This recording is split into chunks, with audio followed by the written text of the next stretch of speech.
से निर्मित भवन का क्यों प्रभंजन कर रही हो। प्रेम दर्शन का विषय है, तुम प्रदर्शन कर रही हो।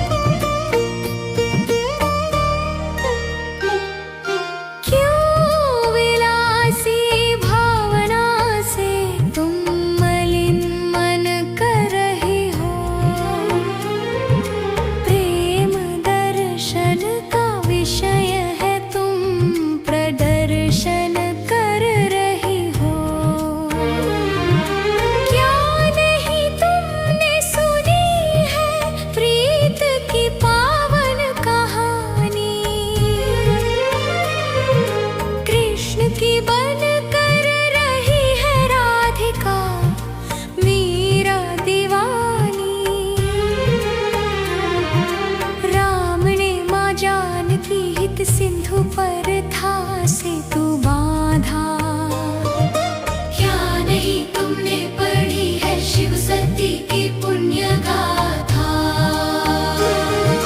तुम समय के केंद्र में क्यों व्यर्थ नर्तन कर रही हो।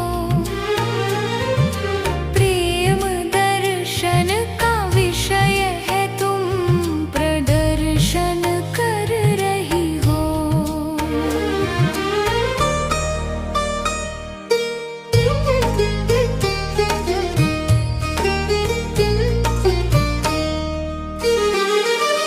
प्रीत के सच्चे उपासक प्रेयसी सब जानते हैं। एक स्नेहिल दृष्टि को वो सृष्टि अपनी मानते हैं। हाथ के स्पर्श तक को पाप की संज्ञा बता दे। आह ये निश्चल रसिक अब है